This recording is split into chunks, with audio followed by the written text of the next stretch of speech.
Good morning to all of you. आज हम आपके सामने एक क्वेश्चन का डिस्कशन करेंगे फिजिक्स के। एक डाउट का डिस्कशन है। ये देखें आप स्क्रीन के सामने क्वेश्चन लिखा हुआ है कि एक कुंडली में चुंबकीय क्षेत्र बी बराबर B zero cos omega T के वेक्टर संबंध द्वारा दिया गया है। तो जो चुंबकीय क्षेत्र दिया है आपका बी बराबर, तो देखें क्या दिया है, B zero cos omega T और यहाँ लगा है के कैप। क्या लगा है, के कैप। इसका क्या मतलब है, इसका मतलब ये है, के कैप का मतलब होता है जेड डायरेक्शन, है ना। ये यूनिट वेक्टर है जेड डायरेक्शन में। ये होता क्या है यहाँ पे, ये मान लीजिए आपका एक्स डायरेक्शन है, ये वाई डायरेक्शन है और ये जेड डायरेक्शन है। तो एक्स के डायरेक्शन में यूनिट वेक्टर आई कैप होता है, वाई के डायरेक्शन में जे कैप होता है और जेड के डायरेक्शन में के कैप होता है। जेड डायरेक्शन का मतलब, अगर ये बोर्ड, अगर ये मान लीजिए एक्स एक्सिस है और ये वाई एक्सिस है, तो जेड क्या होगा, इसके बाहर होगा यहाँ पे। ठीक है, अगर ये एक्स एक्सिस है, ये वाई एक्सिस है, ये एक्स है, ये वाई है, तो जेड क्या होगा, ये होगा, बाहर की तरफ होगा। ठीक है, तो यहाँ पे जो हमारा चुंबकीय क्षेत्र है वो जेड डायरेक्शन में, पॉजिटिव जेड डायरेक्शन में है। तो के कैप का सिर्फ इतना मतलब है कि ये पॉजिटिव पॉजिटिव जेड डायरेक्शन में है। ठीक है, तो यहाँ तक की बात होगी। तो ये हमारा बी दिया हुआ है। इसके बाद अगर हम देखें तो क्वेश्चन कह रहा है जहां कुंडली की त्रिज्या ए है। अच्छा, कुंडली की त्रिज्या ए है तथा प्रतिरोध आर है, फिर कुंडली का केंद्र मूल बिंदु है, कुंडली का केंद्र मूल बिंदु है, तो सब मिला के ये वृत्ताकार कुंडली है। ऐसे ये वृत्ताकार कुंडली है जिसका केंद्र मूल बिंदु है, जिसका केंद्र क्या है, मूल बिंदु है, और त्रिज्या ए है, त्रिज्या ए है। तो इसका अगर हम इस वृत्ताकार कुंडली का अगर हम क्षेत्रफल की बात करेंगे तो इसका जो क्षेत्रफल हो जाएगा वो हो जाएगा ए बराबर पाई आर स्क्वायर। तो क्योंकि यहाँ पे आर क्या है, ए है, त्रिज्या ए है, तो पाई ए स्क्वायर, तो इसका क्षेत्रफल पाई ए स्क्वायर हो जाएगा। और फिर कह रहा है कुंडली एक्स वाई तल में है, और जो ये कुंडली है वो एक्स वाई तल में है। ठीक है, एक्स वाई तल में है। ए जीरो जीरो, ये इसके कोऑर्डिनेट है ए जीरो जीरो। ए जीरो जीरो का मतलब होता है कि एक्स डायरेक्शन में एक्स एक कदम, वाई और जेड में जीरो जीरो है ना। तो फिर दिया है कि तथा टी बराबर पाई बाई टू ओमेगा पर धारा तथा इसकी दिशा ज्ञात कीजिए। ठीक है, तो हमें धारा की दिशा ज्ञात करनी है, टी बराबर पाई बाई टू ओमेगा पे। तो धारा निकालने के लिए हमारे पास बी दिया है, तो जो कॉन्सेप्ट है इसका पहले समझ लें। हमें धारा निकालने के लिए आई बराबर ई बटे आर चाहिए, है ना। और ई के लिए हमें प्रेरर से पता है, फैराडे के प्रेरर नियम से, कि minus d phi by D T चाहिए होता है, D phi by D t. तो अगर हम D phi by D T निकाल लेंगे तो ई आ जाएगा, और ई बाई आर से आई आ जाएगा। तो बची बात फाई की, तो फाई क्या होता है, फाई होता है बी इंटू ए वेक्टर। तो बी क्या है, बी क्या है आपका, बी का डायरेक्शन तो बाहर है जेड की तरफ, और ये एरिया ए है, तो जो एरिया वेक्टर होगा आपका वो भी बाहर की तरफ होगा, क्योंकि भाई अगर कोई पृष्ठ है उस पर एरिया वेक्टर क्या परपेंडिकुलर होता है, तो जेड भी इधर बाहर की ओर है और एरिया वेक्टर भी बाहर की ओर, तो दोनों क्या हो गए, पैरेलल हो गए। तो दोनों के बीच का कोण कितना हो जाएगा, दोनों के बीच का कोण हो जाएगा 0 डिग्री। तो ये हो जाएगा आपका बी ए कॉस जीरो, क्योंकि ए डॉट बी वेक्टर होता है A B cos theta, A dot B vector होता है ए बी कॉस थीटा। तो B dot A B A cos theta, theta कितना है 0, क्योंकि बी बाहर की ओर है। और जो एरिया वेक्टर होगा, क्योंकि एरिया एक्स वाई प्लेन में है, तो एरिया कहाँ, एरिया वेक्टर क्या होगा, उसके बाहर, उसके परपेंडिकुलर। तो ये थीटा कितना हो जाएगा 0, का 0 की वैल्यू होती है 1, तो ये हो जाएगा फाइव बराबर बी ए। ठीक है, तो ये था आपका कॉन्सेप्ट। तो आइए लगाते हैं सवाल को।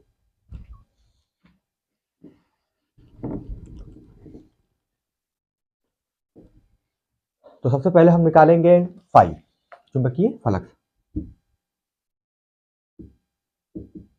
चुंबकीय फलक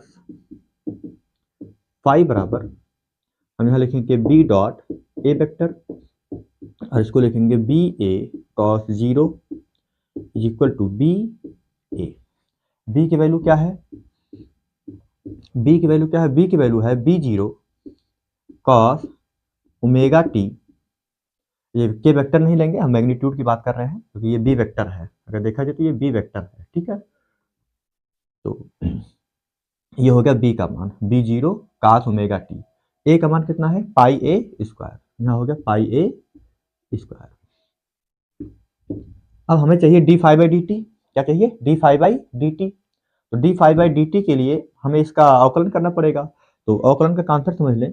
मान लीजिए आपके पास कोई फंक्शन है y बराबर, ये लिखा है cos t, तो इसका जो D Y by D T होता है, cos t का अवकलन होता है minus sine T, minus sine T. लेकिन अगर आपका ऐसे कहीं लिखा हुआ है कि y बराबर cos 2t, तो ये D Y by D T हो जाएगा माइनस साइन 2t, तो हो जाएगा।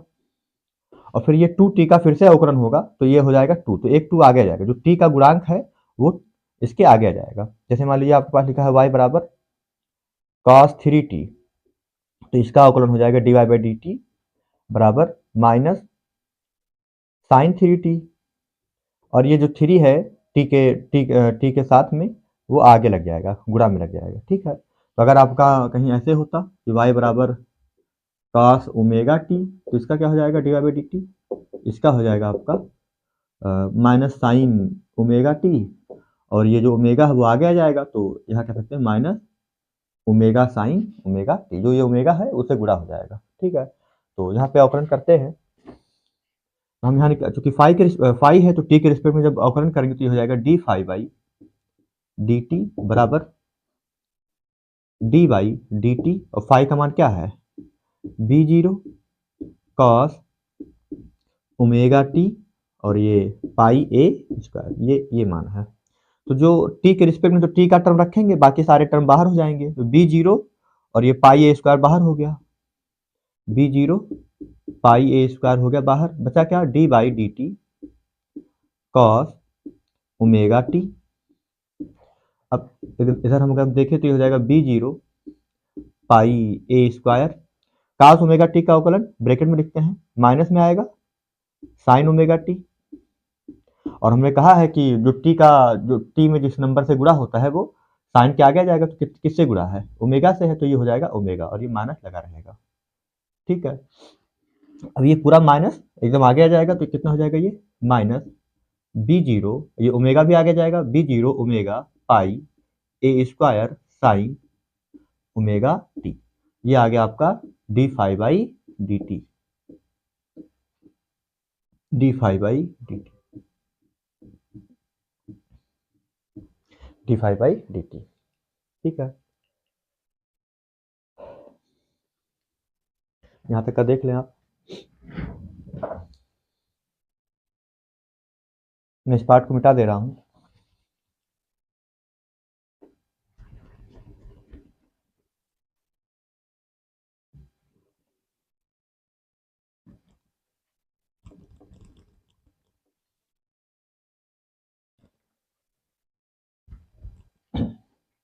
तो ये हमारे पास आ गया D phi by D T, और हमें पता है कि फैराडे के नियम से E बराबर minus d phi by D t,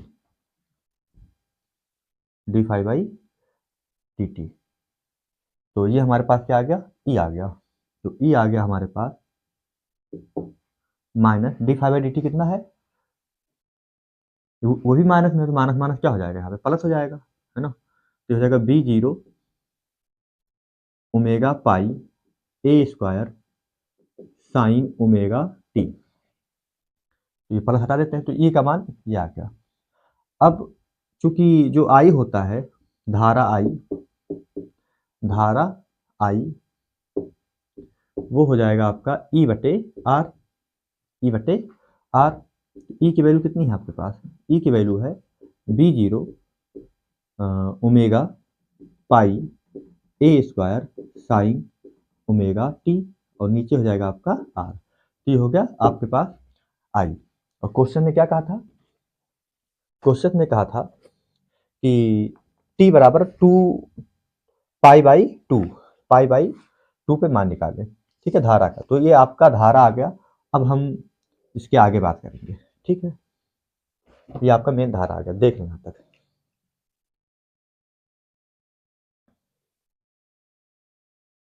तो मैं इसको मिटाता हूँ यहाँ पे।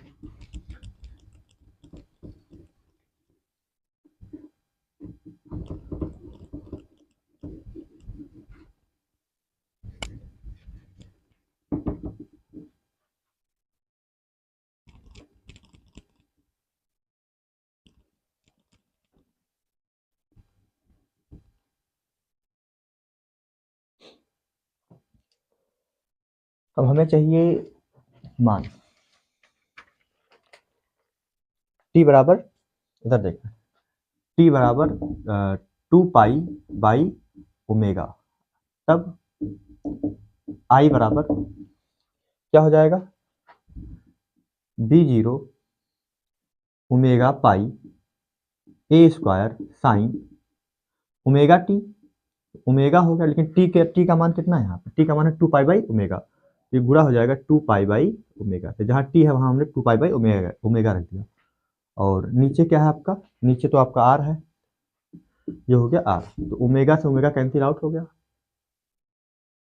ओमेगा से ओमेगा कैंसिल, क्या है ये फिर से देखता हूँ मैं, पाई बाई 2 ओमेगा है, सॉरी, टी का मान पाई बाई 2 ओमेगा है, मैंने गलत देख लिया था, टी का मान पाई बाई 2 ओमेगा है, तो यहाँ पे जब पाई बाई 2 ओमेगा रखेंगे साइन ओमेगा टी, तो ये हो जाएगा आपका साइन ओमेगा टी है, तो ओमेगा टी का मान हो जाएगा आपका पाई बाई 2 ओमेगा, तो ये कट जाएगा ओमेगा ओमेगा, तो ये हो जाएगा आपके पास आई बराबर b0 omega pi a square sine pi by 2, sine pi by 2, और नीचे हो जाएगा आपका r, तो आई बराबर b0 omega pi a square sine pi by 2 का मान 1 होता है, तो ये हो जाएगा नीचे r, यहाँ बता दिया हमने कि साइन पाई बाई 2 बराबर 1, ठीक है, तो ये बात हो गया, तो ये आपका धारा आ गया। अब हम इसके डायरेक्शन की बात करेंगे, यहाँ तक का देखें। अब कैसे पाई बाई 2 होता है, इसके लिए आप साइन का ग्राफ देख सकते हैं, ये होता है साइन का ग्राफ, याद करें सबसे अच्छा तरीका से पीछे भी जाएगा, ये 0 होता है, इसको बोलते हैं इसको बोलते हैं पाई, ये 2 पाई, यहाँ 3 पाई, तो साइन जो होता है पाई 2 पाई 3 पाई, यहाँ माइनस पाई, इसके आगे भी सब पे 0 होता है, तो साइन 1 पाई 2 पाई 3 पाई 4 पाई 6 पाई सब पे क्या होता है 0 होता है। अब बचा यहाँ पे, तो ये होता है पाई बाई 2, पाई बाई 2 को देखिए साइन का मान 1, ये 1 मान होता है, पाई बाई 2 के बाद फिर 3 पाई बाई 2 आता है, 3 पाई बाई 2, जब 3 पाई बाई 2 होगा तो यहाँ पे -1 होगा, क्या होगा -1, फिर ऐसे 5 पाई बाई 2, तो 1 मतलब 1 pi by 2, 3 pi by 2, 5 pi by 2, इन सब पे साइन का मान 1 होता है, और 1 पाई 2 पाई 3 पाई ऐसे सब पे क्या होता है 0 होता है, ठीक है। तो धारा का मान जैसे यहाँ पे पाई बाई 2 ओमेगा दिया था, ठीक है, तो ये बदल भी सकता है, तो अगर मान लीजिए यहाँ पे आता आपका पाई बाई 2 आया है, पाई बाई अगर ये बदल देता, टी का मान बदल देता, और यहाँ पे साइन पाई बाई 2 के जगह पे आपका अगर 3 पाई बाई 2 आता, तो ये हमारा मान 1 के जगह पे क्या हो जाता, -1 हो जाता, ठीक है, -1 हो जाता, पाई आता तो 0 हो जाता, तो ये डिपेंड करता है किस प्रकार है। तो ये आपका आंसर हो गया, धारा का मान ये होगा। अब हमें बात करना चाहते हैं कि धारा की दिशा क्या होगी, ठीक है, धारा की दिशा क्या होगी, तो मिटा दे रहा हूँ।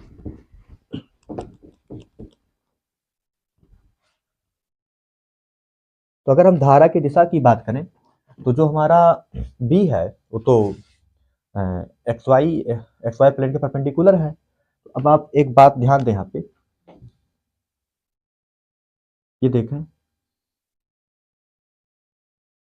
इस टाइप से है, ये एक्स एक्सिस है, ये वाई एक्सिस है, और ये जेड है, जेड आपका इस पे नहीं है, जेड आपका देखा जाए तो ऐसे है, ये है जेड बाहर वाला, है ना। अब चूंकि जेड एक्सिस को हम प्लेन बना नहीं सकते, तो ये इसलिए यहाँ पे बना हुआ है, ऐसे जेड आपका ये है, ठीक है। तो आप देखें, आपने दाएं हाथ के हथेली का नियम पढ़ा होगा, तो अगर ये देखिए चुंबकीय क्षेत्र यहाँ पे है, तो जो धारा होती थी वो कहाँ होती थी, अंगूठे की दिशा में, इस टाइप से।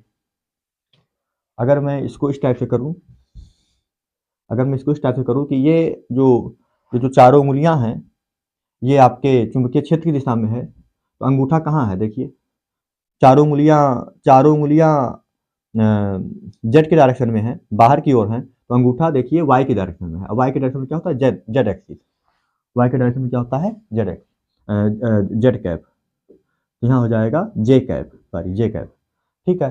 तो अगर हमारी उंगलियां यहाँ पे हैं, तो जो अंगूठा है वो कहाँ है, वाई के डायरेक्शन में, तो ये अगर चुंबकीय क्षेत्र है, ये अगर चुंबकीय क्षेत्र है, तो ये आई कहाँ हो जाएगा, वाई के डायरेक्शन में, और वाई के डायरेक्शन में जो वेक्टर होता है वो क्या होता है, जे कैप। तो हम देख पा रहे हैं कि जो हमारा चुंबकीय क्षेत्र है वो ऐसे बाहर है, बाहर की ओर है, तो हमारा अंगूठा कहाँ जा रहा है, ऊपर की ओर, दाहिने हाथ की हथेली के नियम से कहाँ जा रहा है, ऊपर वाई के डायरेक्शन में जा रहा है। इस प्रकार ये बाहर की ओर है, तो अंगूठा कहाँ जा रहा है, वाई के डायरेक्शन में। तो इसका जो डायरेक्शन होगा, अगर हम दिशा की बात करें, दिशा की बात करें, तो ये जो कह सकते हैं कि जे डायरेक्शन में होगा, है ना, जे कैप वाई डायरेक्शन में होगा, तो यहाँ पे हम जे कैप लगा सकते हैं। तो जो हमारा धारा आई आएगा वो आ जाएगा B zero omega pi a square बटे आर, और ये जे कैप, है ना, जे कैप के डायरेक्शन में आएगा। अगर यही मान लीजिए माइनस वन आता, माइनस वन अगर पूरा ये मान, अगर साइन पाई बाई टू के जगह पे थ्री पाई बाई टू होता, माइनस वन आता, तो ये क्या कहाँ जाता, निगेटिव, निगेटिव मतलब तो जो ऊपर जाता वही नीचे हो जाता, तो जे का माइनस जे कैप हो जाता। तो इसका डायरेक्शन जे कैप के डायरेक्शन में होगा, ये आपका आंसर है। और डायरेक्शन क्या होगा, जे कैप, ठीक है, मतलब वाई डायरेक्शन में। Okay, thank you.